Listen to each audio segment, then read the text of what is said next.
Estados Unidos, buenas tardes, buenas noches a los compañeros y compañeras de Europa, siglo XXI, Repensando Bolivia. Estoy otra vez con ustedes.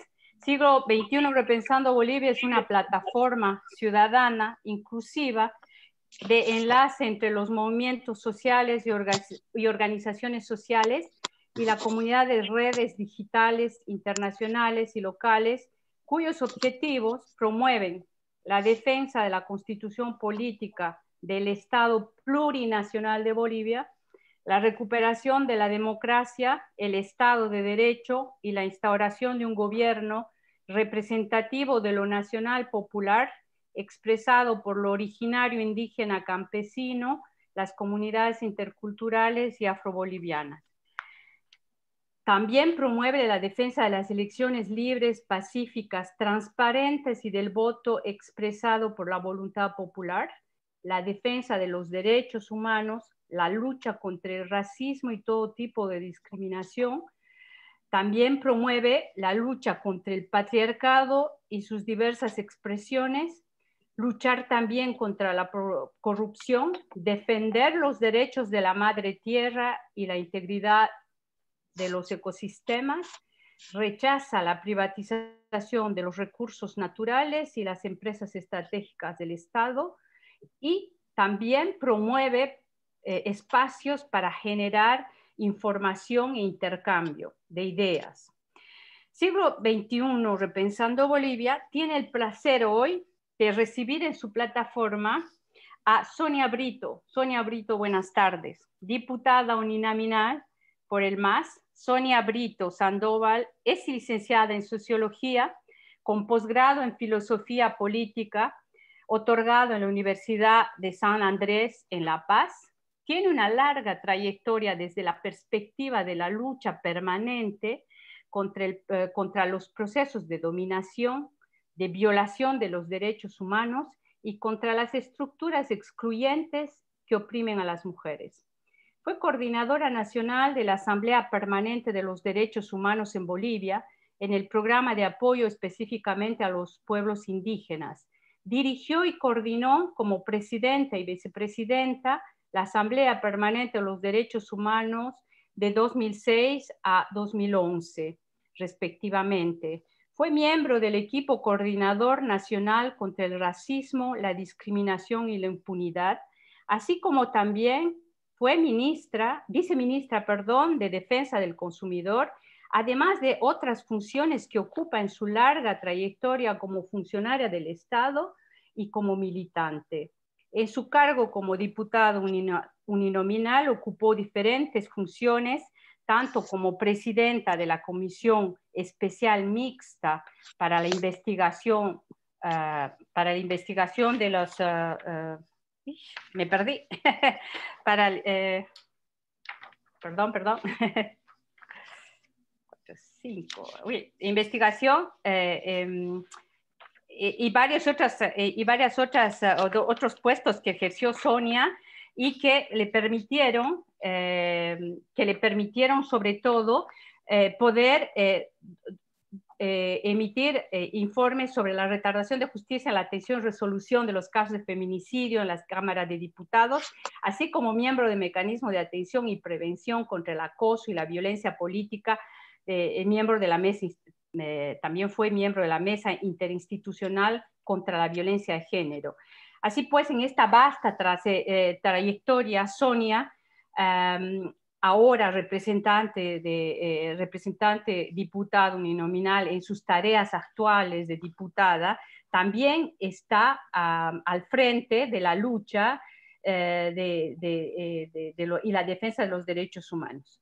Entonces, en esta perspectiva política, si quieren, la recibimos a Sonia Brito para discutir sobre la violación de los derechos humanos en Bolivia y la violencia hacia las organizaciones y también la violencia focalizada hacia las mujeres. Y en una segunda parte vamos a discutir con Sonia sobre un balance, si se podría decir así, Sonia, que un balance que vos hagas del gobierno de facto actual a través de tantas crisis y tantos problemas que ha tenido y sobre todo tal vez un comentario sobre el discurso de la presidenta de facto Yanine Áñez en la ONU.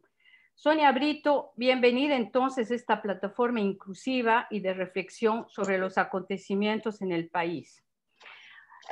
Vos sabes, Sonia, que se denunciaron varias masacres, entre las que están Sencati y Sacaba, desde la toma brusca del poder que hubo después de las elecciones de 2019.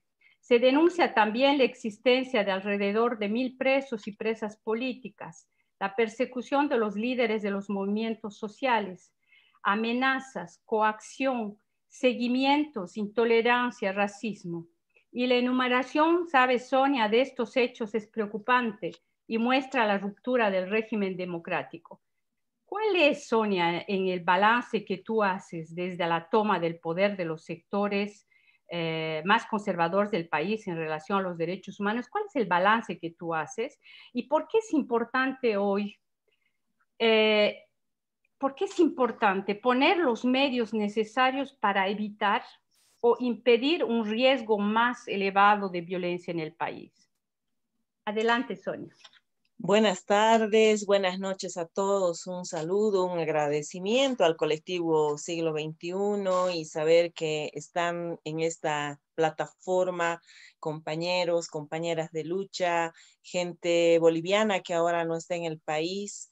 Bueno, un abrazo fraterno desde el corazón y decirles que su patria les espera pronto. Esperemos que pronto vuelva la democracia a Bolivia y bueno, mira, yo creo que ya para el mundo está absolutamente claro que en Bolivia se vive un estado de no derecho y tuvimos un golpe que fue perpetrado por las élites bolivianas con el apoyo de una derecha internacional. En realidad se fue trabajando durante muchísimo tiempo con campañas millonarias donde los grandes consorcios internacionales, fundamentalmente los medios de comunicación que responden a grupos de poder en el país, fueron trabajando especialmente en los sectores urbanos, citadinos, clase media alta, en la idea, y los jóvenes fundamentalmente, en la idea de que lo que había en Bolivia era un dictador. Estamos hablando nada menos de un gobierno que durante varias elecciones, 3 elecciones consecutivas, había logrado lo que nunca se había logrado en la historia, que es ganar por el voto popular más del 50%. De manera reiterada, en Bolivia se dio un cambio estructural, democrático, se hizo una revolución democrática, cultural, y se realizó varias transformaciones que afectaron a los sectores de poder, ¿no? Durante toda la vida republicana, estos grupos de poder fueron dueños de Bolivia, hicieron sus fortunas, amasaron sus fortunas gracias al Estado, gracias a los recursos del Estado boliviano, y de repente se les corta esos privilegios y no es una persona, sino un pueblo a través de sus organizaciones sociales que toman por la vía democrática el poder, el gobierno fundamentalmente, y que se realiza una serie de transformaciones. Entonces, esto por supuesto que molestó a las élites, ¿no? Entramos a un proceso regresivo en la América Latina, donde se empieza a golpear a los gobiernos de avanzada, a los gobiernos revolucionarios. El contexto internacional, sin duda alguna, fue importante para entender lo que estaba pasando en el Brasil, en la Argentina, aunque en la Argentina se retomó nuevamente la democracia con un gobierno de avanzada. Pero lo que vivimos esa década de oro, ¿no? Lamentablemente afectó muchísimo a los sectores de poder. Y después de todo el golpe que le dieron a Venezuela, la lucha terrible, el bloqueo económico primero a Cuba, luego a Venezuela, tenían muchísimo temor un modelo de país exitoso, económicamente hablando, ¿no es cierto? Exitoso como fuera Bolivia, gobernado nada menos que por un indio.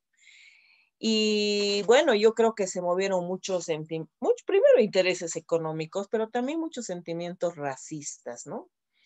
Se trabajó mucho ese tema y se fue acuñando la idea de un supuesto fraude que nunca ocurrió. Hoy ya organismos internacionales, académicos han aclarado que en realidad el que hizo un fraude fue la OEA, más que la OEA, el señor Almagro y su grupo. Y bueno, a partir de ello estamos en un estado de no derecho.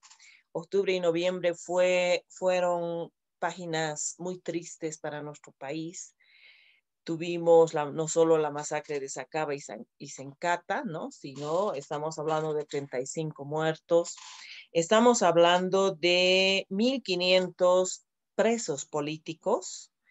28 de ellos se han animado a denunciar que ha habido tortura en Bolivia.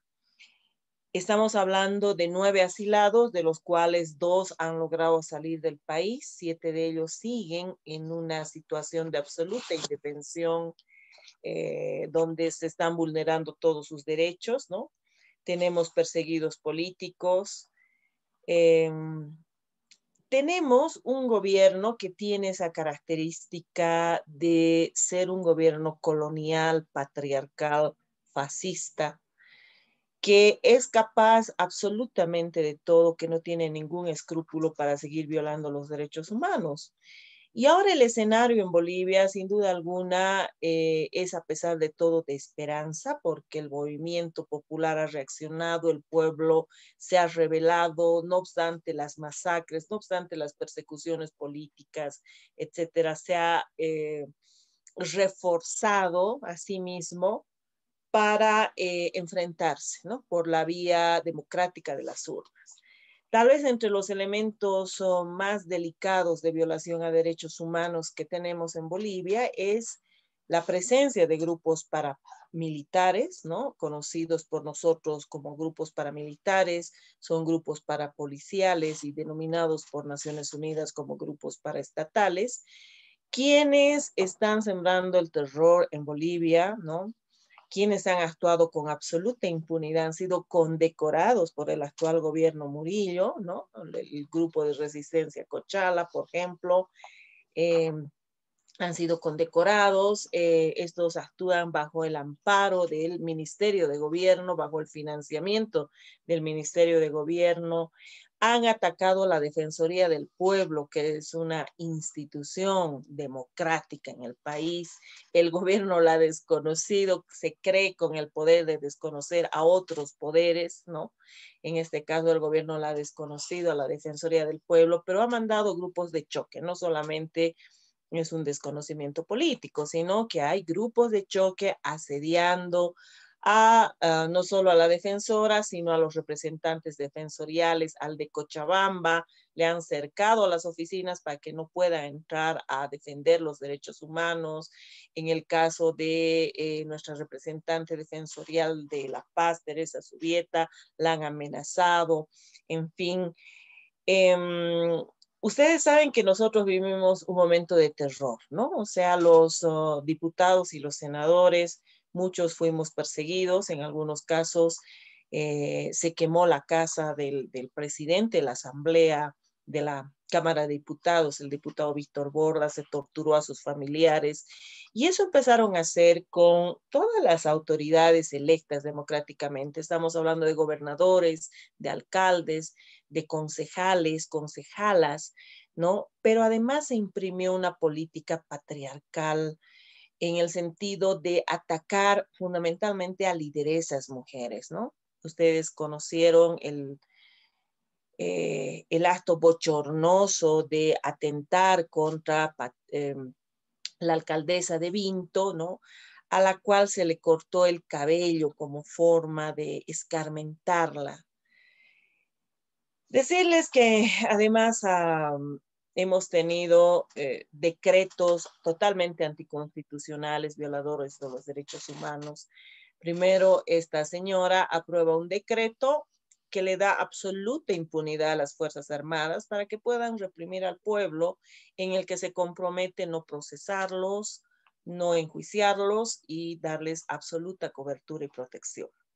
Esto es un decreto que ya ha sido derogado, ¿no? Es por eso que en las subsiguientes movilizaciones el ejército ya no se animó a salir porque vieron que era una aventura realmente terrible que ha sido censurada a nivel internacional y nacional.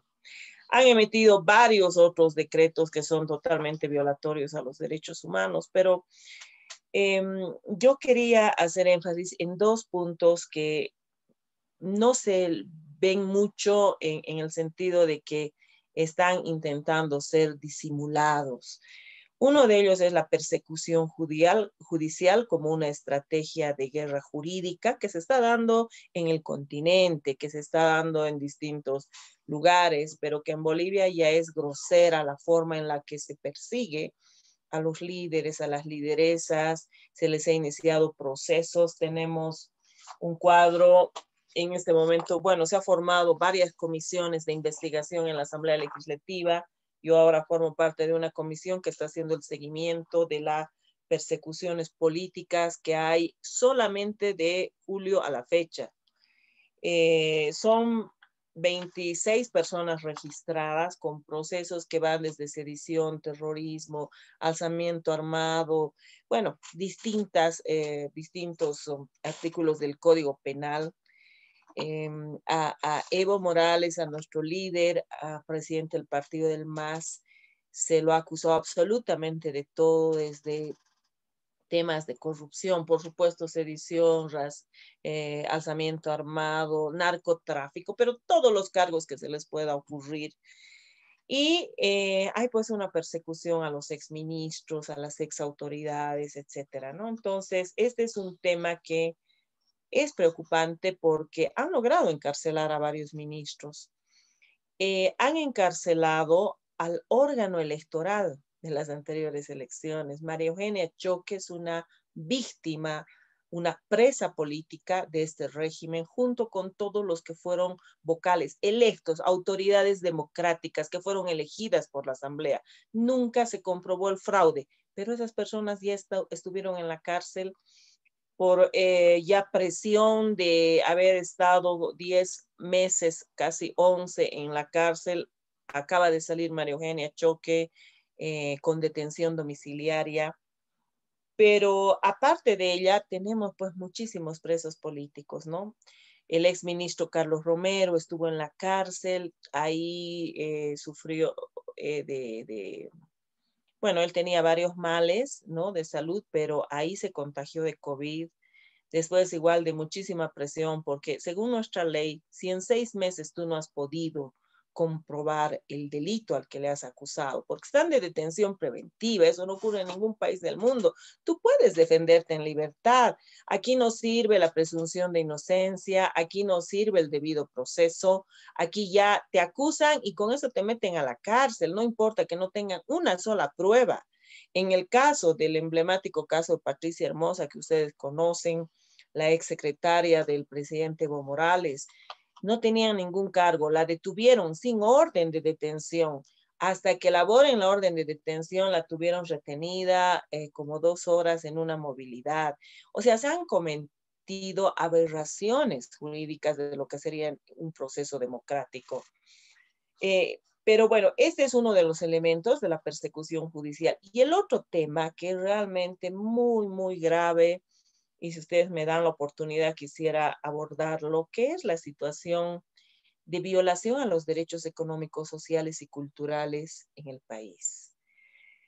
Estamos hablando que en 10 meses este gobierno ha entrado a una escalada de corrupción sin nombre.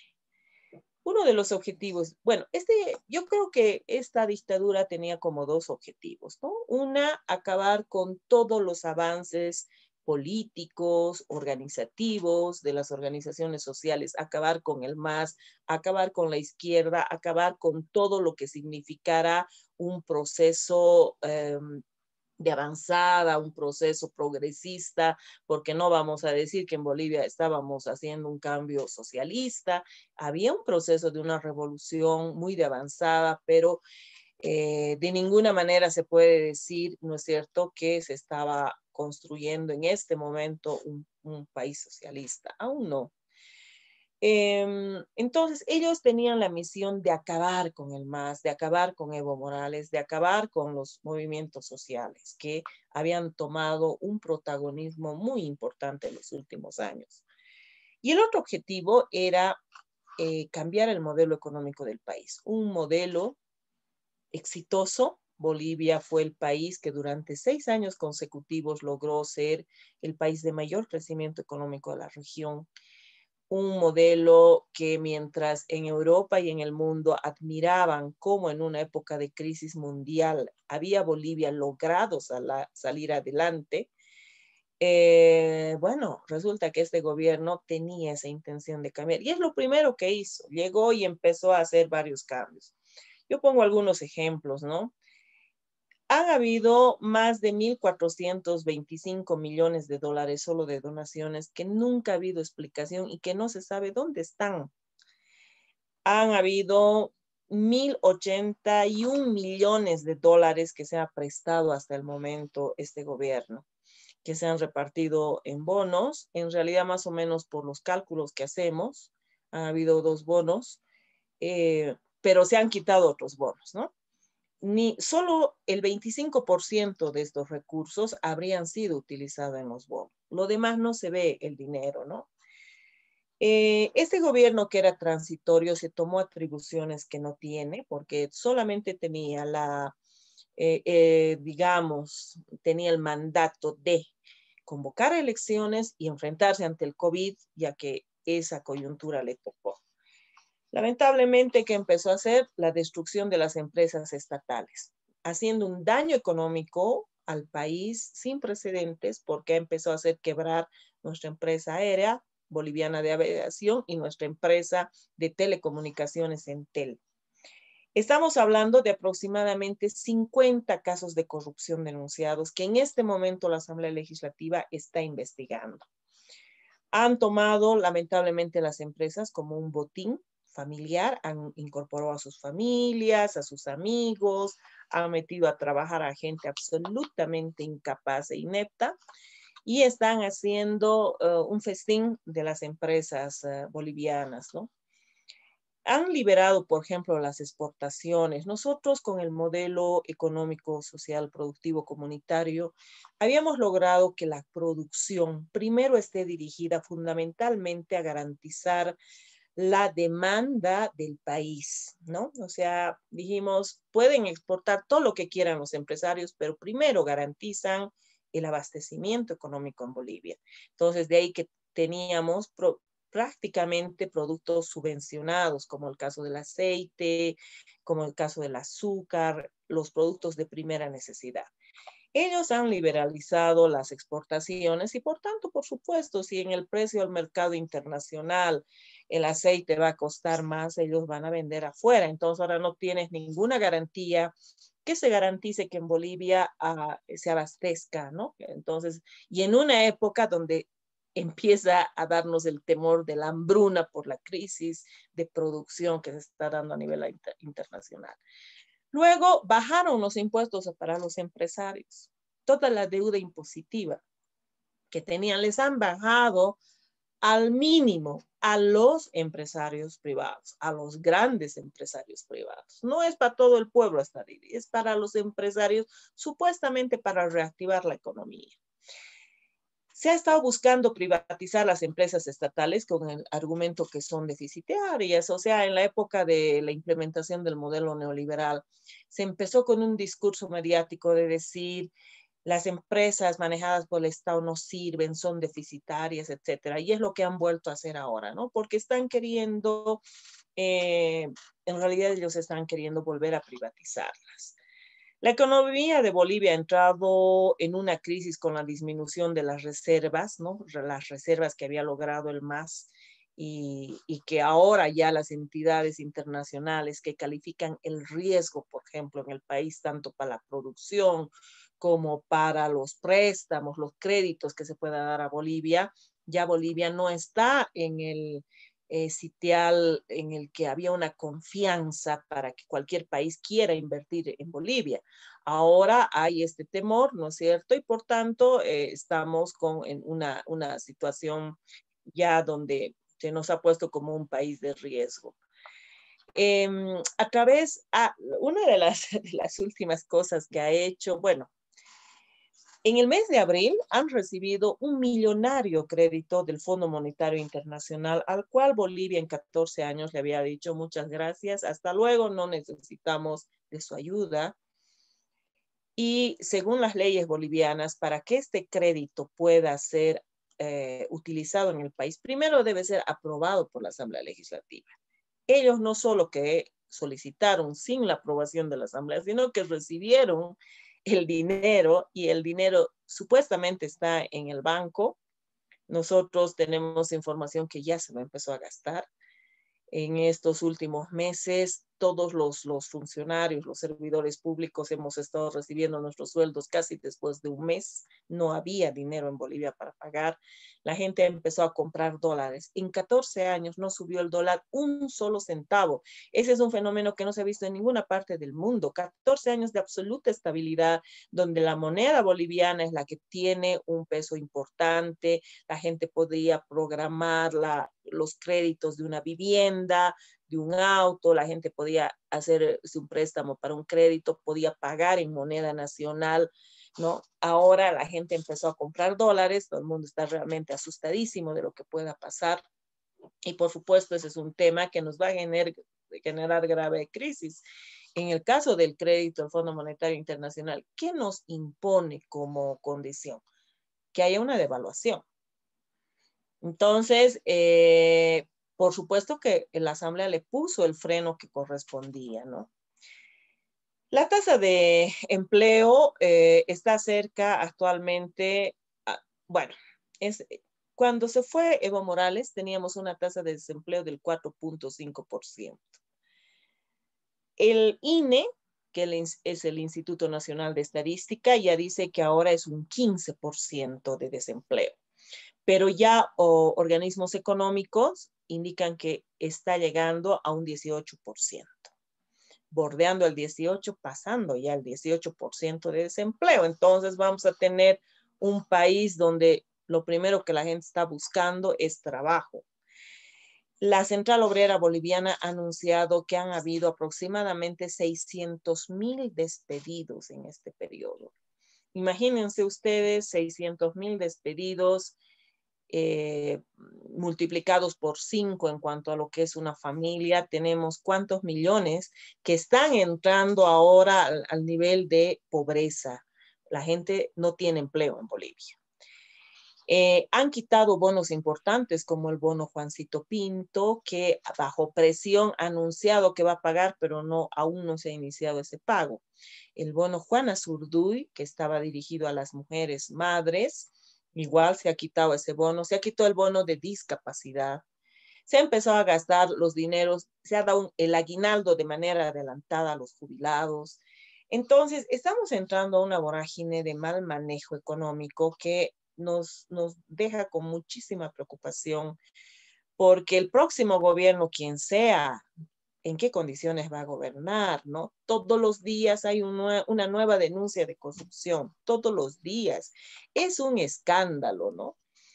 Y bueno, ante esta situación, ¿qué es lo que se ha dado en el país, ¿no? Yo creo que una especie de hartazgo, la gente está molesta, la gente está preocupada, la gente está angustiada, incluso aquellos que apoyaron en un primer momento a este gobierno y ven tanta inestabilidad en lo que sería el bloque de la derecha que muchos están repensando volver a votar por el MAS. Personalmente creo que fácilmente vamos a ganar el 50% si no se hace fraude. Han eliminado del padrón electoral a muchísimas personas, solo en el exterior 50,000 personas. Estamos muy preocupados porque también en el plano nacional, supuestamente a título de revisar las listas, etcétera, están sacando a muchas personas, inhabilitando a muchas personas, hay muchas denuncias. Entonces, este es un escenario así breve, rapidísimo que les hago para luego entrar un poco a la conversación. Pero la preocupación que nosotros tenemos, ¿no es cierto? Estamos a 3 semanas de las elecciones. ¿Es esta tal vez la razón por la cual ya la gente dice, ya, lo que queremos son elecciones, ya no queremos nada más, queremos que cambie de una vez este gobierno, ¿no? Pero bueno, nosotros de Sonia, verdad vemos, si me sí. permites una preguntita para aclarar en este panorama tan dramático que estás presentando y que es muy angustiante, tanto para la gente que vive adentro, que no tiene trabajo, que está siendo perseguida, pero también para la gente que está observando el proceso desde afuera y que trata de entender qué está pasando. En tu análisis, ¿cuál es el rol que tienen las Fuerzas Armadas en este momento? Y si vos ves cómo las Fuerzas Armadas, la policía, que han ejercido una represión tan brutal en el primer periodo de este gobierno de facto, ahora está como en segundo plano. Pero ¿cómo ves vos estas organizaciones, ¿no?, de represión, entre comillas, legítima del Estado? ¿Cómo la ves vos? Es que hay ruptura dentro de estas organizaciones. ¿Qué está pasando? Porque en la última movilización no salieron a reprimir. Sí, mira, yo creo que uno de los trabajos deficientes que se hicieron en 14 años es no fue formar nuevas generaciones dentro del ejército que estuvieran más ligadas al pueblo, ¿no? Al final el ejército sigue siendo una institución de élite y responde nomás a los intereses de la derecha. No obstante que habíamos pensado que teníamos unas fuerzas armadas que después del largo periodo de las dictaduras militares habían quedado tan afectados por la crítica mundial y nacional, por el desprecio que los bolivianos tuvieron a lo que fueron las dictaduras militares, que pensamos que no iban a volver a dar un golpe de Estado los militares. Nos habíamos equivocado porque lo dieron, ¿no? Sabemos que ha habido muchísimo dinero de por medio, ¿no? Que prácticamente los generales han quedado multimillonarios, ¿no? Por eso es que se han animado a hacer estas barbaridades. Y lo que ha generado es de que nuevamente el pueblo vea a las Fuerzas Armadas con desconfianza. Sin embargo, sabemos que hay presiones internas, que cuando en algún momento se estudió la posibilidad de sacar nuevamente a las Fuerzas Armadas, que fue la movilización que se dio en julio y en agosto, se negaron. Muchos se negaron, no aceptaron, saben, primero, que están sujetos a posibles procesos penales, porque son delitos de lesa humanidad. 2 masacres con muertos, con más de 1,000 heridos, 1,500 detenidos, 35 muertos, torturados, etcétera. Son pues delitos, esos sí son delitos de lesa humanidad. Entonces, yo creo que el ejército está pensando seriamente en no volver a cometer ese error, ¿no? Yo confío en que prime la responsabilidad. Han visto que puede haber un momento muy cortito de la historia en la que la gente se pone eufórica y creen que pueden hacer cualquier cosa, pero que luego llega pues la cordura y se dan cuenta que se ha cometido un gran error.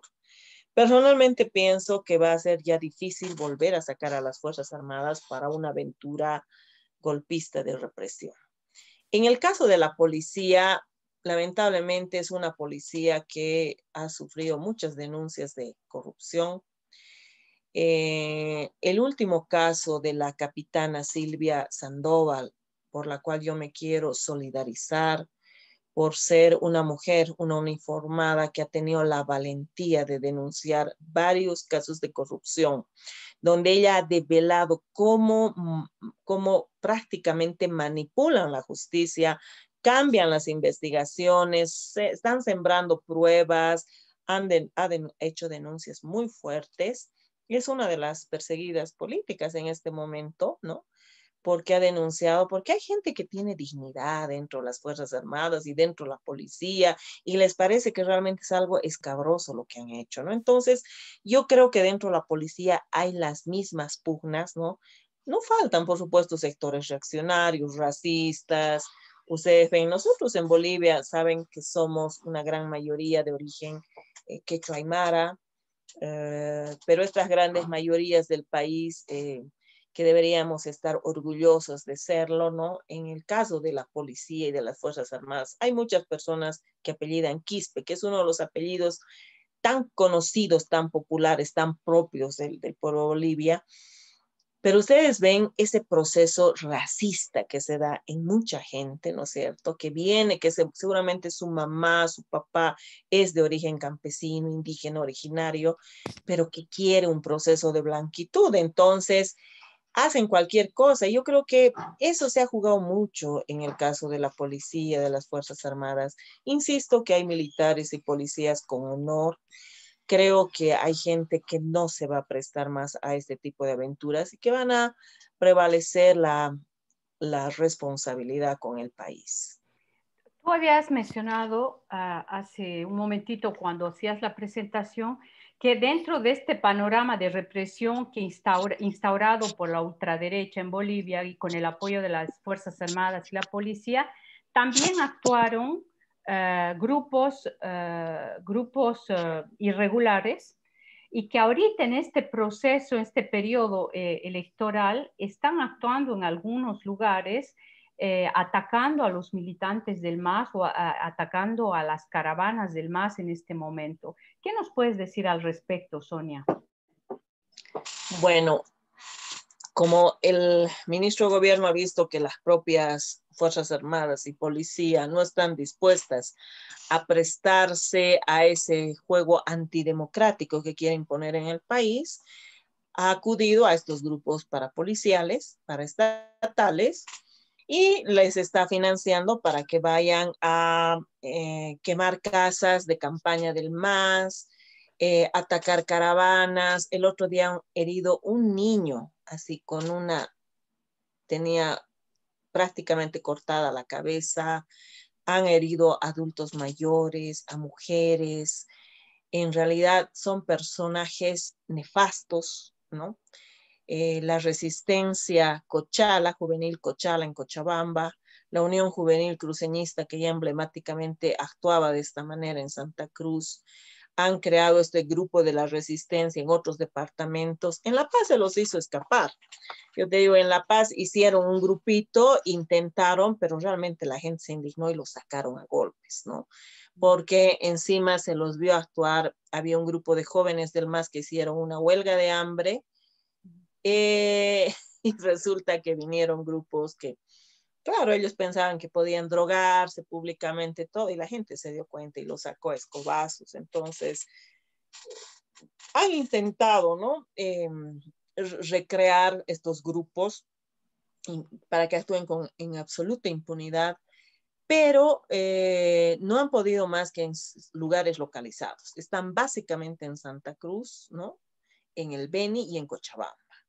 Hay, insisto, grupos de choque. Hay los que les denominamos las pititas, que fue a raíz, ellos se han autodenominado las pititas también, que son los grupos de jóvenes de derecha, reaccionarios, desinformados, despolitizados, ¿no? Que han nacido, han estado y lo único que conocen fue el gobierno de Evo Morales y que han generado una resistencia, una rebeldía como todo joven contra el poder.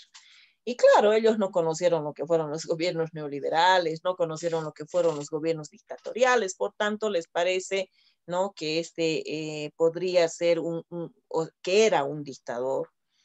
Entonces, están estos grupos, pero que no tienen la fuerza, digamos, ¿no? Ha tenido que pagarles el ministro. Han estado meses, incluida Navidad, Año Nuevo, meses frente a la residencia de México para no permitir que vayan siquiera sus familiares a verlos. No quiero hacer especial mención de la situación de los 7 asilados, ¿no? Que se les ha quitado todos sus derechos.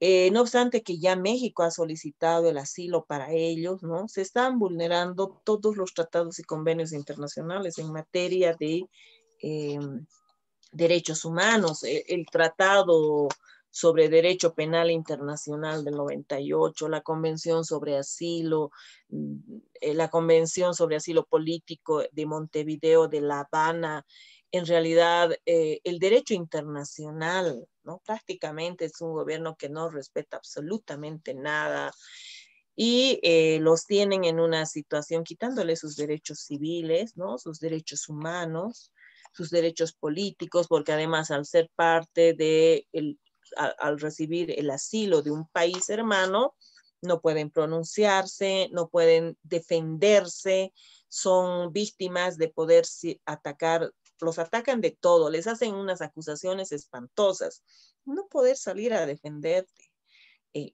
Como cualquier persona tendría que hacerlo, porque no pueden pronunciarse sobre temas políticos, etcétera. Entonces, hay una actitud que no se podría entender con 7 ex autoridades profesionales, todos de gran nivel, de gran compromiso, de gran valía, y que en este momento están siendo totalmente asediados. Ellos, sus familias, etcétera. Y estos grupos de choque han actuado impunemente ahí, han actuado estos grupos en las defensorías del pueblo, ¿no?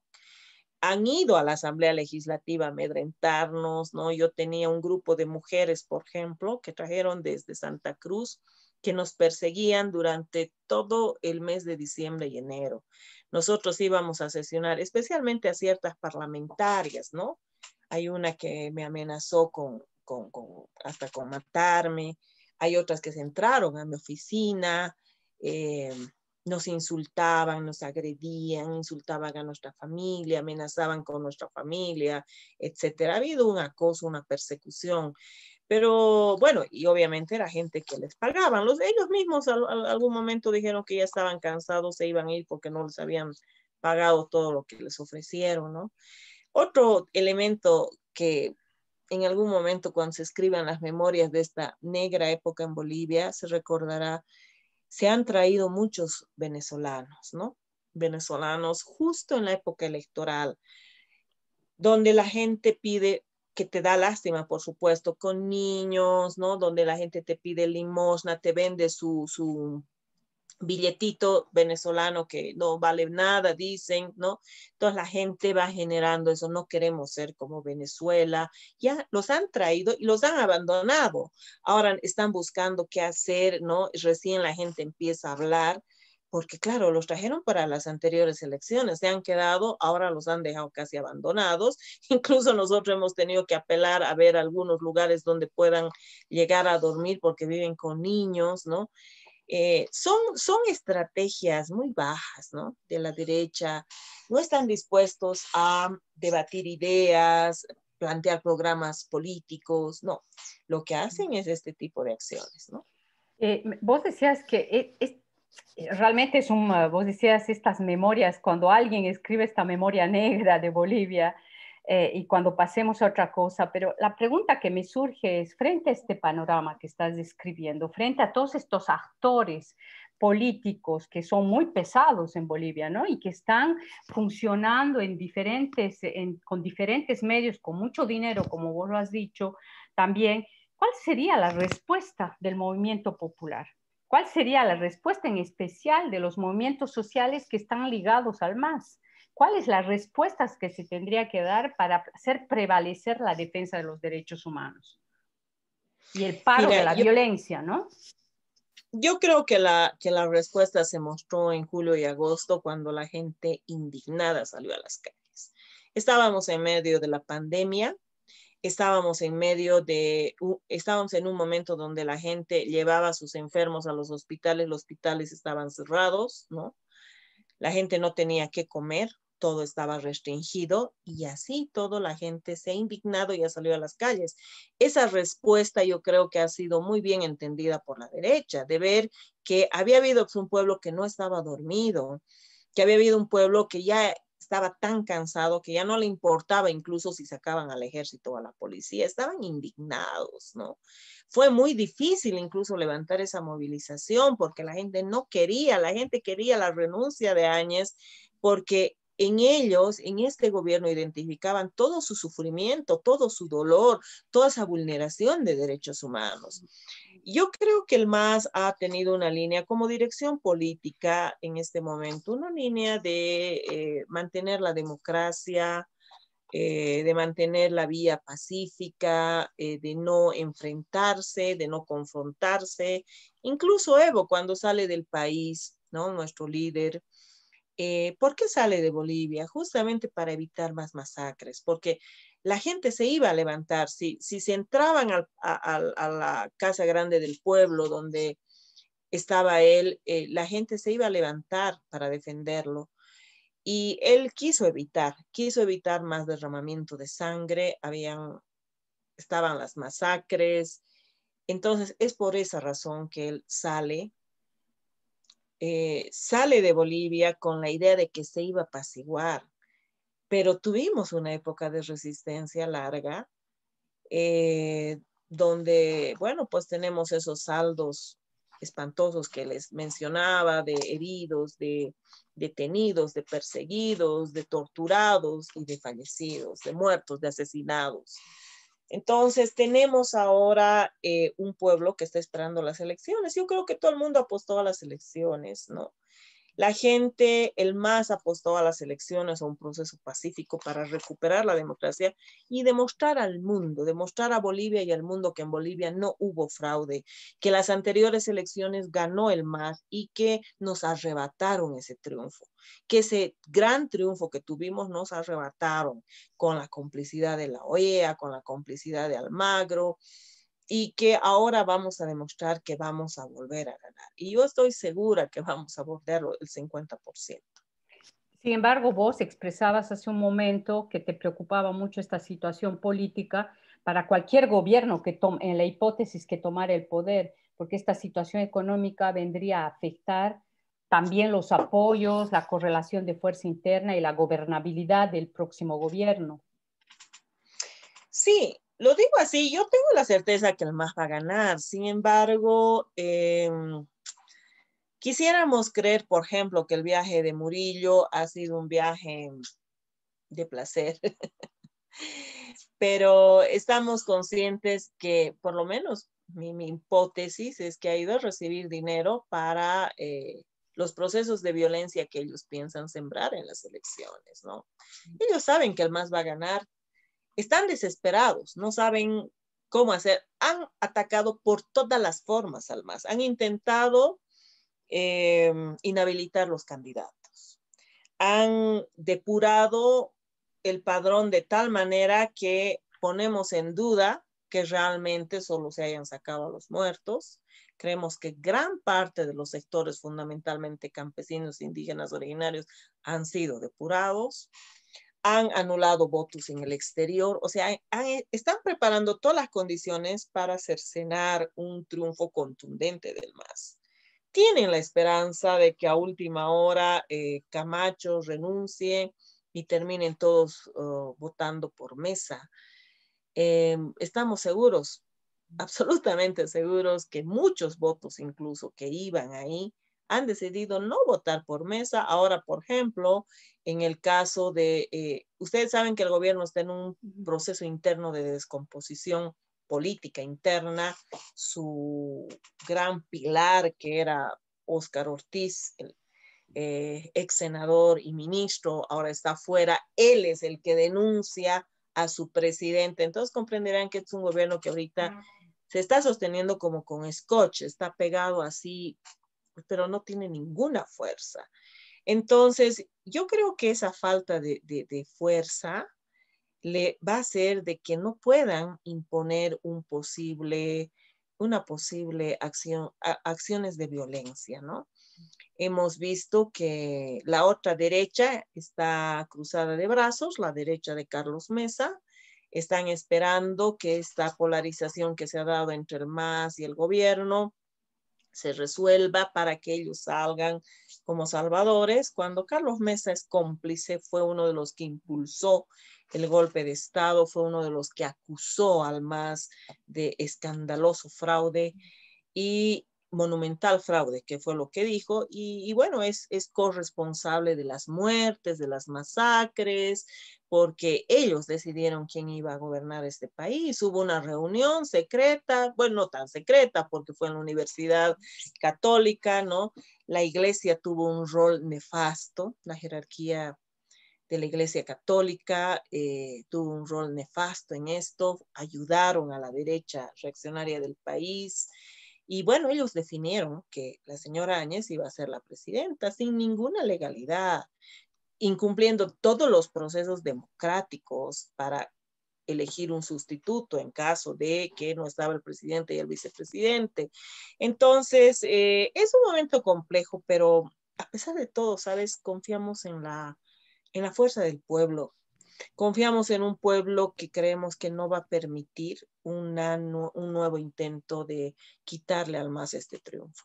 Incluso ante la perspectiva de inhabilitar la personería jurídica del MAS. Sí, sí, sí, Está ante justamente ese es eso. peligro el martes, ¿no? Tienen que decidir. Sí, justamente es la otra estrategia que ha hecho, ¿no? En la derecha intentan por todas las vías, ¿no? O sea, quieren ganar sin el competidor principal, quieren ganar sin el pueblo. Realmente es una falta de visión democrática porque ellos tienen que convencerse que las grandes mayorías en el país ahora van a votar por el MAS. El MAS es la primera fuerza política del país.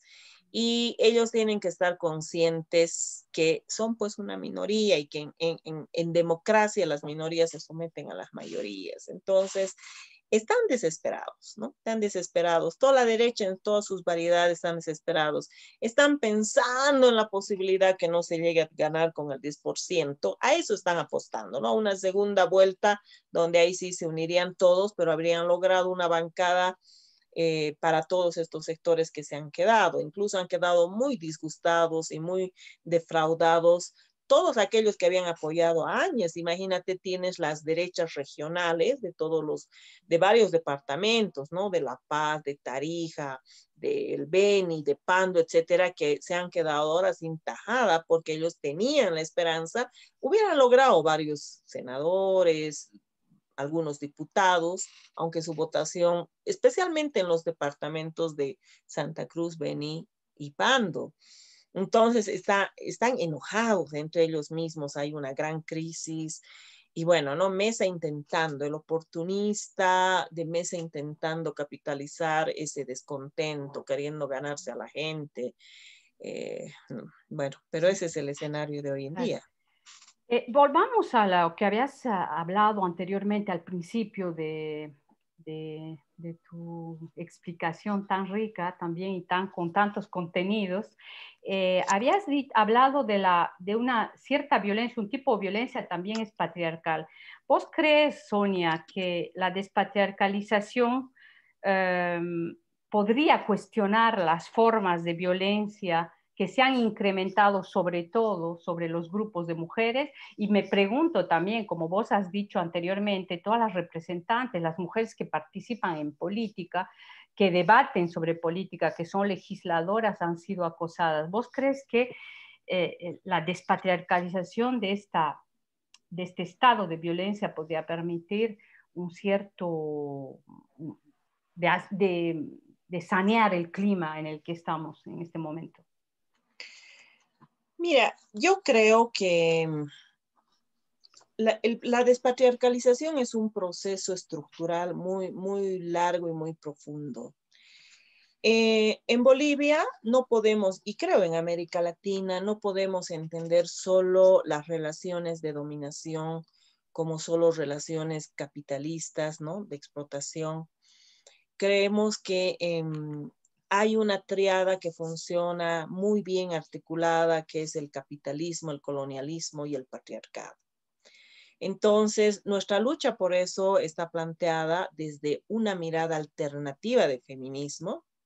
Es un feminismo que viene desde las entrañas de las raíces latinoamericanas y bolivianas, nutrido por las corrientes que nos han aportado muchísimo las corrientes académicas y políticas de la decolonización que vienen del África, el feminismo afro, etcétera, que nos plantean que la lucha no es una lucha solo de géneros, de hombre versus mujer, que el enfoque liberal de las luchas feministas han quitado, le han vaciado de contenido político a una lucha tan importante que es la lucha del feminismo, ¿no?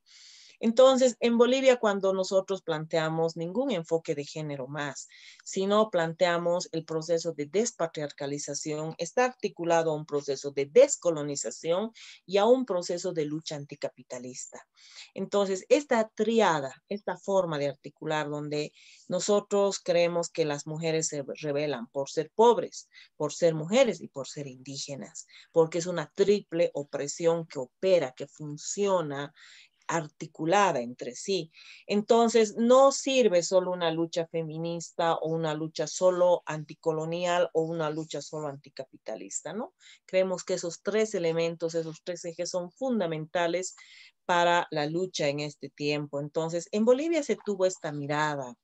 Se fue trabajando, no obstante que yo reconozco, y lo decía en otro foro el otro día, que todos los partidos, aún incluido el MAS, hay nomás todavía pues mentalidades patriarcales, tenemos una herencia muy machista porque vivimos en una sociedad patriarcal donde desde que nos hemos criado hombres y mujeres tenemos esa mentalidad aún patriarcal, ¿no? Y en muchos casos colonial.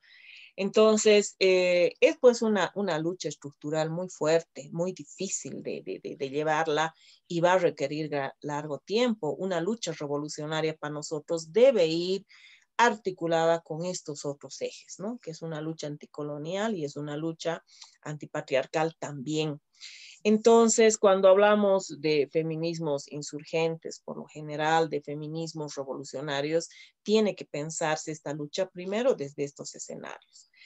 Segundo, entender que cómo ha operado en el caso de Bolivia este golpe de Estado, ¿no? Este golpe de Estado se ha cimentado justamente en estas relaciones de opresión. Los empresarios queriendo retomar el poder económico y el poder político. Los patrones queriendo retomar el poder fundamentalmente político porque estos indios habían avanzado demasiado. Y digo que la lucha patriarcal, antipatriarcal, ¿por qué tendríamos que darla? Porque resulta que la forma de humillar al pueblo ha sido atacar a sus mujeres, ¿no? Cuando se ha dado el primer momento de movilizaciones contra el presidente Evo, salieron muchas mujeres, especialmente las mujeres campesinas del trópico, etcétera, y esas fueron apaleadas, golpeadas, ¿no? Pero no era cualquier mujer, pues no era la mujer de clase media alta, masista, digamos, ¿no? Porque hay también mujeres de clase media, acomodada, etcétera, que están en el MAS. Era a las mujeres campesinas, a las que portaban la pollera, a las que tenían las trenzas. Imagínate que cortarle el cabello, las trenzas a una alcaldesa, y lo han hecho no solo en Cochabamba, lo han hecho también en La Paz, a las mujeres que estaban viniendo a una movilización, les han cortado las trenzas. Es una práctica colonial. Eso se hacía en la época de la colonia. A las mujeres se les cortaba las trenzas en señal de escarmiento cuando éstas no cumplían con el patrón. Eso se volvió a hacer. Imagínate retomar esos niveles tan coloniales de la lucha, ¿no? Este grupo paramilitar, la Resistencia Cochala, salía con sus bates a golpear mujeres campesinas, ¿no? Cualquier persona que portaba una pollera y tenía su sombrero era golpeada. Ya habíamos visto tantos actos de racismo innombrables en Santa Cruz, en el Oriente, pero este último periodo en Occidente, donde gran parte de las mayorías pues son quechua aymaras, ¿no? Resulta que los hijos de esos quechuas aymaras, en un proceso de blanquitud, de querer ser blancos, ¿no? Hacían fechoría y media contra los propios campesinos. Entonces, vemos que esta lucha tiene que ver con esa forma, cómo se ha implementado, cómo ha operado este golpe de Estado, es a través de estos ejes, ¿no? No se le perdona al indio. A Evo Morales se lo odia porque es un indio, porque es un indio que ha sido un gran líder en este país, que ha logrado transformar las condiciones de desigualdad, porque ha incorporado a las grandes mayorías. No le perdonan a este indio que tengas un 50% de mujeres en el Parlamento, no solo en la Asamblea Legislativa Plurinacional, sino en las asambleas departamentales, en las asambleas municipales.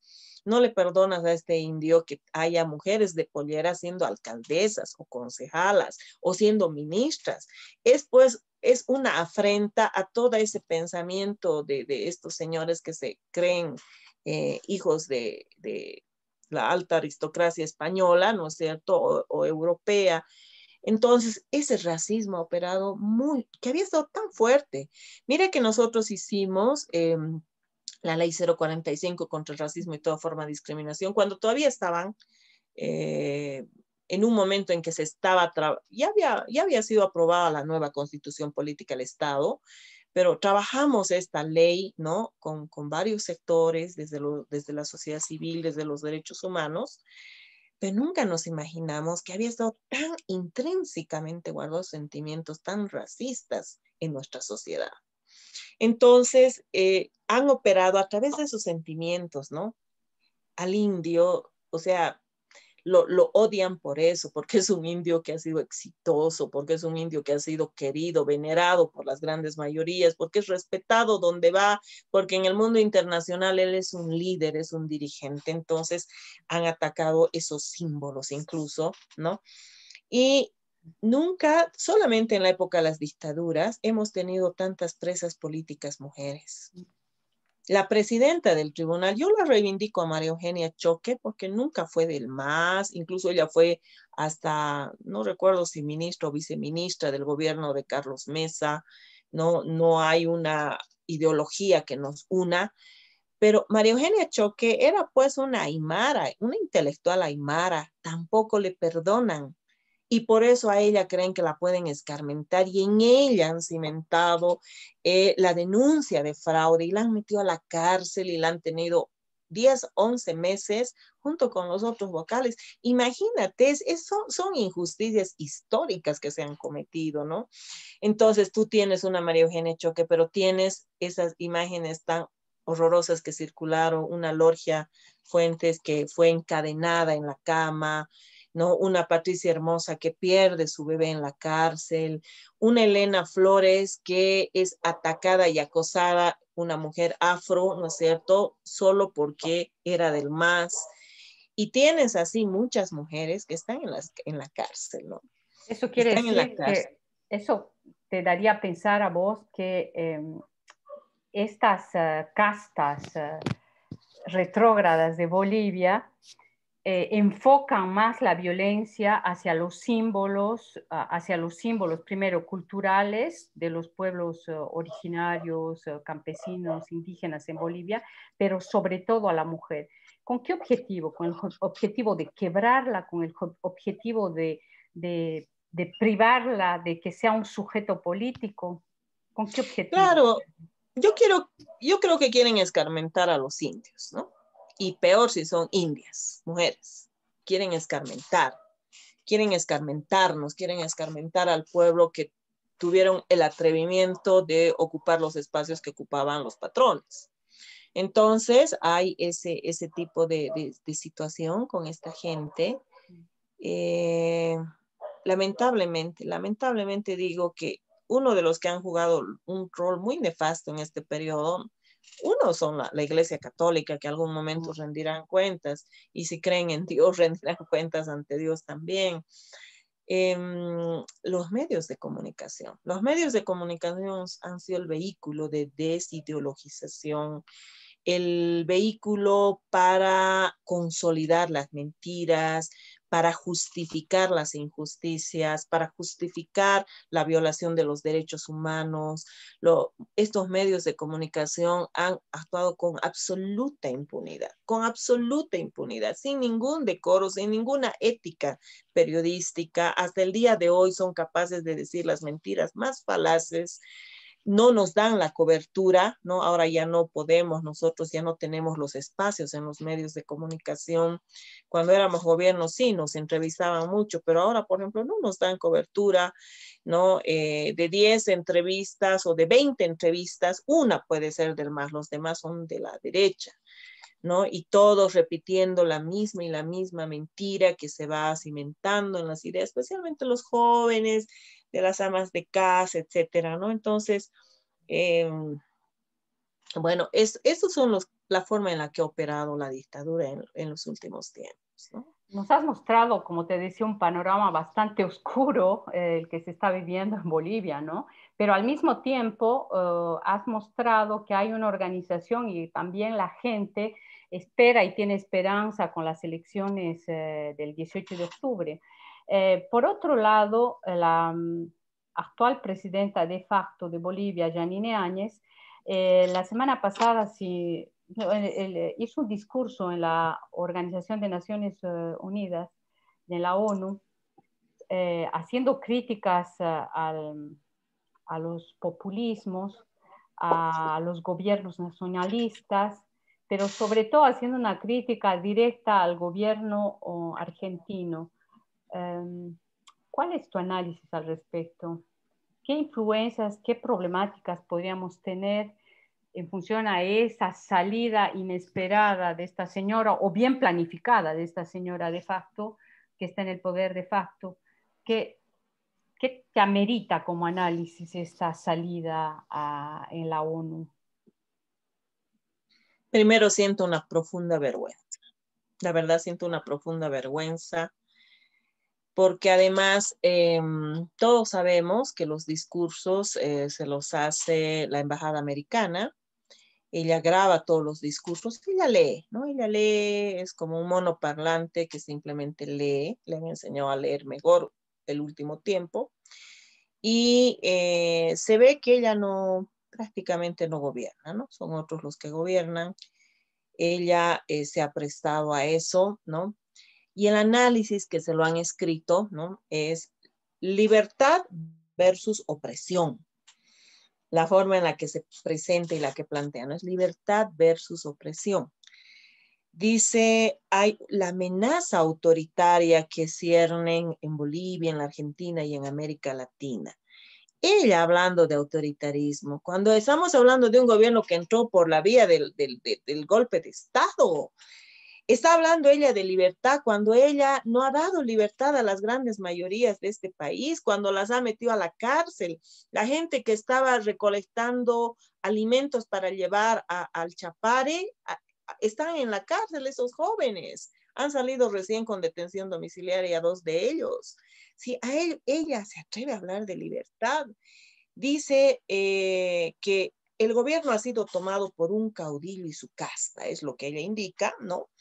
Y que hay proyectos personalistas. Lo dice ella, que ha puesto a toda su familia, 22 personas identificadas de su familia en el gobierno, en distintos ministerios, en distintas empresas del Estado. Ella puede decir que había un gobierno que tenía una pretensión personalista. Evo Morales jamás le dio un trabajo a su hermana. Su hermana murió hace poco, él no pudo estar en el entierro de su hermana. No le dio un trabajo a su hermano. Y puede decir ella que él tenía proyectos personalistas. Si hay algo que Evo Morales no se le puede acusar es que él haya tenido un proyecto personal propio. Para nada, es un hombre que se entregó 100% a este país. Habla además de que hubo, dice, una captura total de la economía. ¿De qué está hablando? Está hablando de un gobierno que tiene una propuesta económica donde hace que se piensa en Bolivia, en el país. No se atacó a los empresarios. Se les dio todas las oportunidades. La banca se enriqueció en el periodo del MAS. Si hay la crítica desde la izquierda hacia el MAS, es justamente que el MAS no se radicalizó, que se les dio todo. Si estos empresarios pues fueron muy bien tratados en la época del MAS, ¿no? ¿Qué economía se capturó? Lo único que se hizo es redistribuir la riqueza, dando agua, luz, servicios básicos, salud, educación a los más pobres. Esa fue la forma en la que ella dice que hubo la captura total de la economía. Dice además que son gobiernos de élites, de castas y de clanes. Ellos son, por favor, en este país los grupos de poder son familias que se han ido distribuyendo el poder, que han hecho sus grandes fortunas gracias al Estado boliviano. habla del populismo caudillista que trató de evitar las elecciones en las últimas movilizaciones. Yo digo, esta señora realmente leerá lo que está leyendo, entenderá lo que está diciendo. Dice que la gente, el MAS, intentó frenar las elecciones cuando 3 veces la postergaron las elecciones, y si la gente no salía a las calles, esta nueva elección también hubiera sido postergada. Y acusa al MAS de que no quiso elecciones. O sea, es realmente ya vergonzoso. Dice que hizo una movilización canalla para evitar el paso de las cisternas de gas. Hay una comisión en la Asamblea Legislativa que está investigando el tema del gas, y realmente son resultados que van a salir en estos días escabrosos del negociado que ha hecho este gobierno con el tema del oxígeno, cómo ha privilegiado a empresas transnacionales, incluso en desmedro de otras empresas nacionales que podían haber. En todos los departamentos teníamos nosotros oxígeno, no necesitábamos ir atrás de ningún departamento. Pero ¿por qué? ¿Por qué dice esto? Porque claro, es un tema, imagínate, no quiere el MAS que pase el oxígeno para los pobres enfermos que están muriendo, ¿no? Fue muy mal utilizado. Dice también que el pueblo, que fue el pueblo el que frenó este atrevimiento del MAS, fue el pueblo el que la frenó a ella.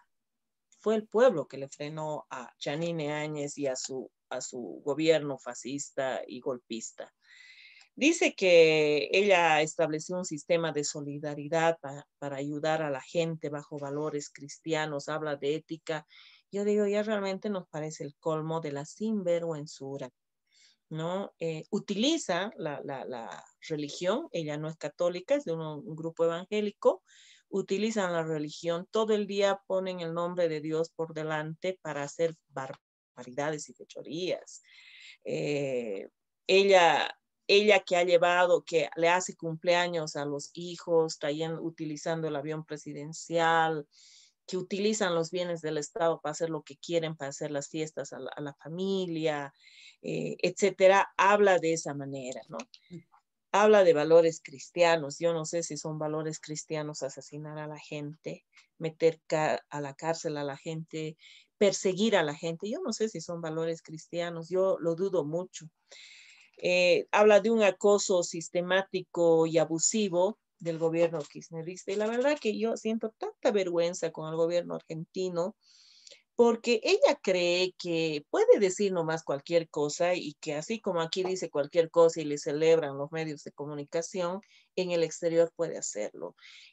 Y se olvida pues que está ella hablando de países democráticos que respetan el derecho internacional de los derechos humanos y el derecho internacional humanitario de los derechos humanos, y es que por eso en esa condición Argentina le da un refugio, un asilo político a Evo Morales, y acusa a un gobierno que respeta los derechos humanos, un gobierno que irrespeta, que viola todos los días los derechos humanos, lo acusa a un gobierno democrático, elegido en urnas, lo que ella no tiene.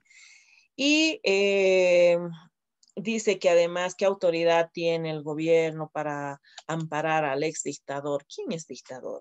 El gobierno que durante 3 elecciones salió con más del 50%, o ella que no tiene más tenía el 4% por eso se bajó de las elecciones, no por nada, sino porque no tenía ninguna posibilidad de nada. Entonces, yo creo que hizo el ridículo, ¿no? Que muchos países habrán visto con pena a Bolivia, ¿no? Yo siento mucha tristeza y mucha vergüenza ante el pueblo argentino y ante el gobierno argentino de que una presidenta se atreva a insultar de esa manera al presidente Fernández, ¿no? La verdad, en algún momento se reivindicará el aporte que hizo. Es un pueblo tan solidario con nuestra gente, tenemos tantos bolivianos en la Argentina, tenemos relaciones comerciales con la Argentina. ¿Cómo puede osar hablar de esa forma de un gobierno que siempre fue solidario, que fue un gobierno hermano, justamente por temas ideológicos, ¿no? Lo que ha hecho con Cuba, con Venezuela, igual no tiene nombre, se han entrado, han asaltado residencias, el hospital que era territorio cubano, han expulsado a los médicos, han sacado a los médicos, los han votado después de haber hecho un trabajo maravilloso los médicos cubanos, especialmente con la gente pobre, con un gobierno que no ha respetado absolutamente ningún canon democrático, constitucional y de los derechos humanos. Puede hacer una acusación al presidente Fernández. Siento la verdad mucha vergüenza. Le pido disculpas porque una boliviana lamentablemente golpista se atrevió a hablar de esa forma. Ya reivindicaremos el honor del país con las nuevas elecciones. Creemos que habrá un momento en que va a cambiar esto. Sonia, muchísimas gracias. Ahora, si me permites, te hemos hecho hablar un montón. Voy a abrir el micrófono para las preguntas. Sabemos que hay preguntas que están haciendo la gente que asiste en directo por Facebook. Entre otras, hay una pregunta que acabo de recibir y dice así: ¿cuál debería ser el accionar del Estado frente a la organización de los grupos terroristas o terroristas que mantienen a la población amedrentada? Bueno, principalmente al ser grupos ilegales, ser grupos irregulares, lo que debería hacer es apresarlos, meterlos a la cárcel, porque en infraganti se los está viendo hasta con armas de fuego, salen en redes sociales con armas de fuego, y debería iniciarles procesos en el marco del debido proceso. Hasta el peor criminal tiene derechos humanos, pero debería iniciárseles procesos a estos señores que tendrán que en algún momento enfrentarse a la justicia y ante un pueblo que está cansado cada vez más del abuso. ¿Quieren, voy a abrir los micrófonos, compañeros, compañeras, quieren hacer preguntas a Sonia? La tenemos acá, miren, estamos abusando de su tiempo. Adelante, por favor. Hola. Hola. Adelante. Enrico, ¿quieres hacer una pregunta? Adelante. Sí, habla Enrico, un gusto saludarte, Sonia. Y bueno, mi pregunta es, ¿cuál ha sido, si tú tienes noticias, referencias, de cuál ha sido la reacción de la comunidad internacional frente a la intervención mentirosa, descarada, cínica de la presidenta de facto? ¿Cuáles son esas repercusiones? Porque por lo menos yo aquí no las he llegado a conocer más que, digamos, la respuesta que ha dado la Argentina, pero en los otros países, tal vez ustedes como miembros del órgano legislativo tienen noticias acerca de las repercusiones. No sé si he sido clara. Sí, gracias, Erico. Un saludo atento, fraterno a ti. Mira, esto ha ocurrido la semana pasada, es reciente aún.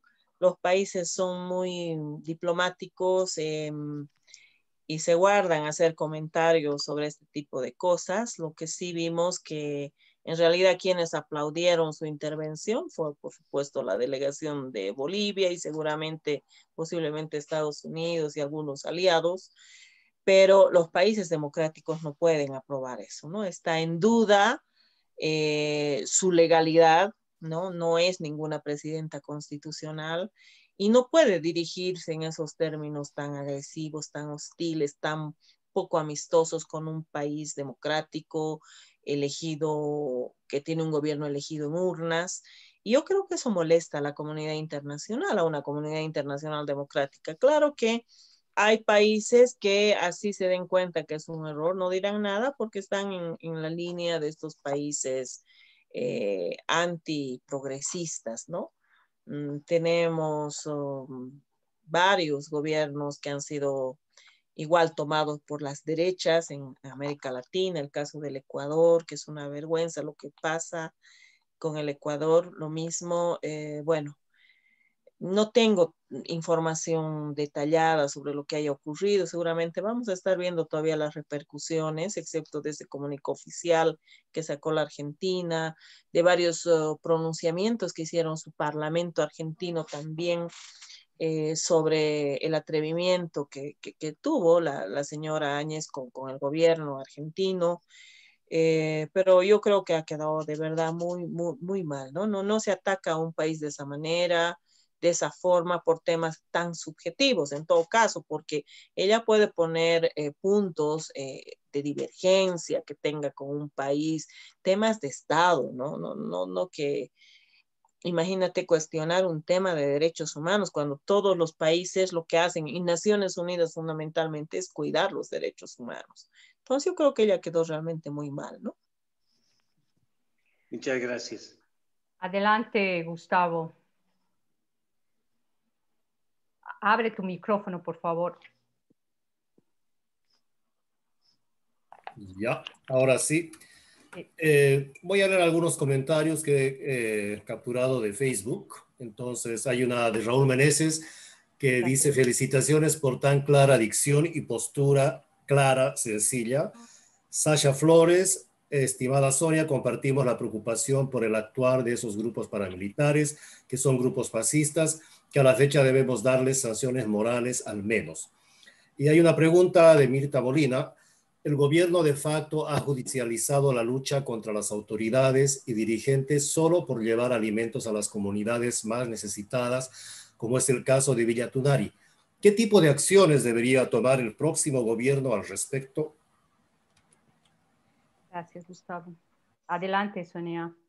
Yo creo que si queremos recuperar el Estado de Derecho, la Constitución es la que nos da los parámetros para actuar.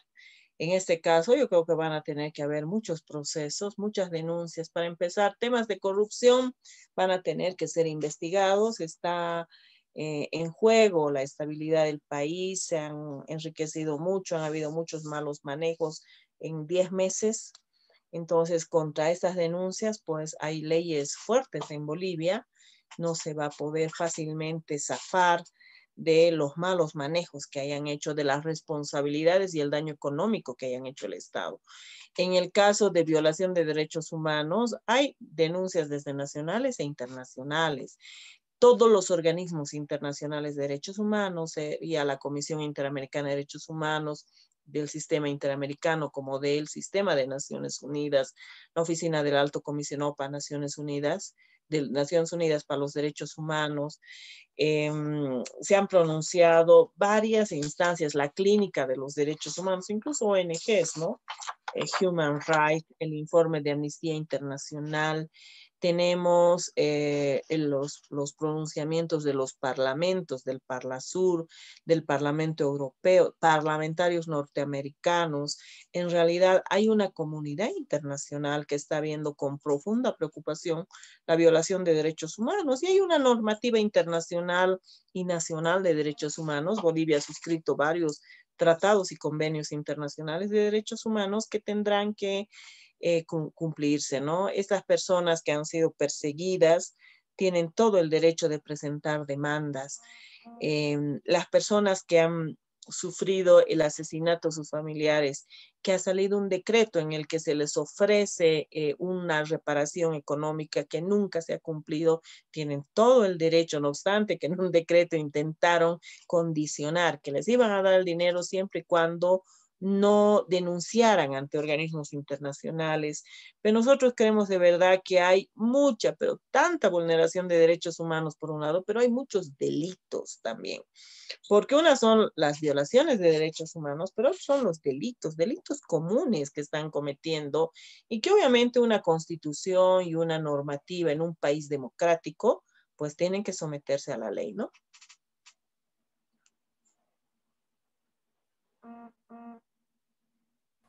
Adelante, si hay más preguntas, por favor. Tal vez vamos a tomar 2 o 3 preguntas más y no más, porque la pobre compañera está totalmente agotada y ha sido tan generosa con nosotros. A ver, una pregunta o 2, por favor. Yo tengo una pregunta. Bueno, esta ya es mi pregunta. En Bolivia se ha dado el caso de que durante el gobierno de Evo Morales, en su primera gestión, él crea un sistema de registro civil, ¿no? Que antes estaba en manos de la policía, en un principio. Todos nos acordamos que teníamos que ir a hacer unas colas interminables y nos llevaban el carnet de identidad con una máquina de escribir todavía ya muy antiguas en plena época informática. Uno de los grandes logros del gobierno de Evo Morales justamente fue modernizar todo el sistema de registro civil, que creo que es el CEGIP. ¿Cuál fue el impacto de este? Bueno, lo que yo veo es que hay mucha gente que antes de ese momento era gente totalmente fuera de cualquier registro civil y fuera de cualquier normativa, porque sus nombres no figuraban como bolivianos o bolivianas. Sí, definitivamente no figuraban como personas bolivianas, bajo ningún punto de vista. Con este cambio, yo me imagino que mucha gente del campo, sobre todo, logró registrarse y logró tener un nombre reconocido constitucionalmente como alguien que pertenece a Bolivia, que vive en Bolivia y que tiene todos los derechos de los bolivianos. ¿Cuál fue ese? ¿Ha habido un impacto de todo eso en la población y en las elecciones que ahora están tratando de revertir, evidentemente? ¿Hubo un impacto de ese proceso que se llevó a cabo con el MAS? Esa es la pregunta. Adelante, bueno, Sonia. En realidad antes era la policía la que se hacía cargo del registro de la ciudadanía y un proceso democrático llevó a que no sea la policía, sino otra oficina, ¿no? La que se haga cargo de estos procesos. Cuando se dio el golpe de Estado, volvió a tuición nuevamente la policía. Tenemos obviamente mucha preocupación de lo que vaya a pasar, especialmente en este periodo. El mismo ministro ha informado que han hecho un seguimiento político, lo que se llama en inteligencia, han incluso por denuncia del propio Ortiz, ¿no? Intervención de teléfonos, por supuesto mi teléfono está intervenido, y el de muchos, no solo diputados y senadores, sino dirigentes, etcétera, escuchan todas las conversaciones. No hay ningún respeto por la privacidad de las personas. Tenemos nuestras dudas de qué es lo que vaya a pasar. En su momento, obviamente, fue importante que se institucionalice esto. Incluso se estaba avanzando hacia un solo registro, porque la gente tiene que ir a hacer colas a sacar su carnet a un lado, tiene que ir a hacer colas a sacar su certificado de nacimiento a otro lado, tiene que hacer colas en otro lado para sacar un trámite para la universidad. Entonces, se estaba trabajando para la unificación, ¿no?, informática de todos los datos para que para un ciudadano sea fácil en un solo lugar, pueda muy fácilmente acceder a esta documentación. Todo este proceso quedó truncado. ¿Cómo lo están manejando actualmente? Solo vamos a tener la verdadera dimensión de lo que está pasando cuando ellos ya no estén y se hagan las investigaciones, ¿no? Tenemos nuestros temores, tenemos por supuesto mucha desconfianza de lo que haya hecho en este periodo la policía. Esperemos, y eso lo vamos a ver. Lamentablemente no tenemos la forma. Hemos pedido que la gente busque su nombre si está en listas, pero hemos visto que gente conocida, por ejemplo, estaba votando en el exterior, supuestamente gente que nunca salió del país. Entonces tenemos nuestros temores, ¿no? No podría adelantarme, no quiero especular aún. Esperemos que no haya ocurrido nada de ello, pero tenemos nuestras serias dudas de este manejo de la identidad de los bolivianos, otra vez por parte de la policía. Bueno, vamos a pasar a la última pregunta. Alejandro, adelante. Sí, muchas gracias, Sonia Brito. Una pregunta. Una senadora de UD está buscando que la sigla del MAS, el MAS, sea sacado como partido de las elecciones del próximo 18 de octubre. La próxima será el 5 de octubre que se va a determinar o no la siguiente etapa jurídica en eso que se llama lawfare desde el exterior. ¿Cuáles son los escenarios previsibles? Uno, en caso de que proceda esa demanda de quitarle al MAS la posibilidad de participar en las elecciones. Y dos, ¿cuál será el panorama y qué alternativas se plantean desde los movimientos que quieren un regreso a la democracia? Jurídicamente es absolutamente inviable lo que están haciendo. O sea, según las normas, primero que este artículo ha sido observado, ¿no? Y se ha presentado una acción de inconstitucionalidad. Según nuestra legislación, en caso de que ocurra este fenómeno, no pueden ellos usar esa ley para sancionar. Este es un tema que está en este momento en el Tribunal Supremo de Justicia, el Tribunal Constitucional, para que se pronuncien sobre ese artículo que ha sido justamente observado. Entonces, legalmente no tendrían la posibilidad de sacar al MAS de las elecciones, no podrían hacerlo. Hay esta acción que se presentó muchísimo antes de la denuncia, por un lado. Por otro lado, en ningún momento Luis Arce presentó una encuesta en un medio de comunicación, mostró por lo menos un papel, un resultado de la encuesta, explicó una encuesta. En ningún momento, solo hizo alusión que en encuestas nacionales como en las internas, el MAS ganaba. Entonces, no hay ni pies ni cabeza para la denuncia. Es una acción desesperada que busca agarrarse de las paredes, de cualquier cosa para querer inhabilitar al MAS. No pueden inhabilitar constitucional, legalmente hablando, no pueden inhabilitar al MAS. No sería posible, no sería viable. Por la forma en la que lo han hecho, no pueden inhabilitar al MAS. Lo único sería es que decidan dar otro golpe, esta vez electoral, ¿no? Sería un golpe electoral de querer sacar, pero eso conllevaría de verdad a una guerra civil, a un levantamiento, porque no creo que el pueblo lo permita. Saben ellos que eso va a ser realmente muy difícil, ¿no? Tenemos nuestros temores que en todo caso estén apostando a algún fraude electoral, pero sacar al MAS de las elecciones jurídicamente, constitucional y legalmente no es posible. Bueno, compañeras, vamos a terminar acá. Vamos a darle la despedida a Sonia Brito, que tuvo tanta generosidad con nosotros para poder repensar Bolivia, para poder reflexionar, para poder comprender los diferentes actores políticos y las relaciones tan tensas que están viviendo en el país. Sonia Brito, muchísimas gracias, mil gracias por tu generosidad y vamos a... Gonzalo, si quieres decirle algo, un au revoir, se dice en francés. Hasta la próxima también. Sonia, adelante. Gracias Sonia por tan brillante exposición. Este espacio está abierto las veces que tú desees expresarlo y que como ya te hemos comentado, es una plataforma ciudadana que está constituida por gente que está peleando por estos principios básicos de la democracia, ¿no? Muchísimas gracias, Sonia. Gracias, queridos compañeros. Para mí de verdad es emocionante y reencontrarme con varios de ustedes que nos hemos conocido y decirles, no, la pelea está ahí, no nos vamos a rendir.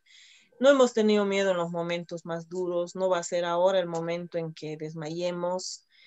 La lucha en estos procesos es difícil y hay que enfrentarla, no nos queda otra.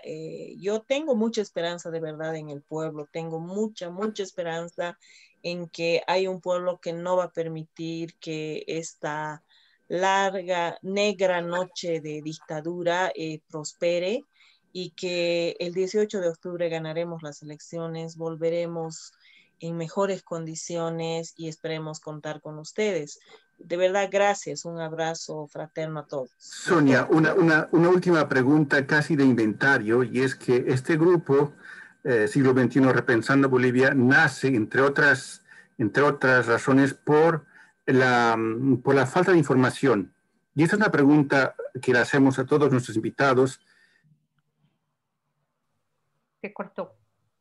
Bueno, la pregunta, si me permite, ok, no te escuchó Sonia, creo que se cortó. Sí, no entonces, escuché. La pregunta que hacemos, sí, es que como este grupo surge por falta de información, entonces la pregunta que hacemos a nuestros invitados es que si te parece a vos que en este momento Bolivia vive un cerco mediático. Espero que no me equivoque.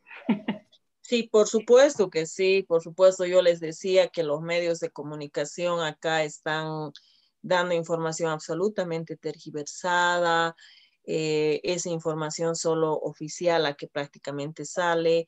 Han cerrado las redes de radios comunitarias, las han abierto en otras condiciones, han cerrado o están estrangulando a los canales que se han animado a hablar o denunciar algo, canales que ni siquiera fueron de izquierda, pero por lo menos tienen un nivel de dignidad para informar. A Yala prácticamente la están estrangulando. No es que no les dan propaganda, no les pagan lo que le debe el Estado, la gente está sin sueldo durante muchos meses resistiendo. El otro canal donde se animó Junior Arias, por ejemplo, a decir la verdad, a entrevistar a otras personas, igual fue censurado. Entonces, por supuesto que aquí no hay libertad de expresión garantizada. Los medios de comunicación, lamentablemente, en su gran mayoría responden a intereses económicos que están en contra del MAS, por supuesto. Entonces, la información que sale hacia afuera es información muy sesgada, información muy malintencionada, y por supuesto que hay un cerco mediático a lo que estos espacios que ustedes han generado y otros amigos lo hacen permanentemente, que han proliferado en esta época de pandemia también, son una ayuda para nosotros, para el pueblo boliviano, porque ustedes nos ayudan a través de estos medios a dar la otra cara de la moneda, a decir la verdad desde el otro lado. Gracias, compañeros, amigos, a todos, estoy siempre a disposición.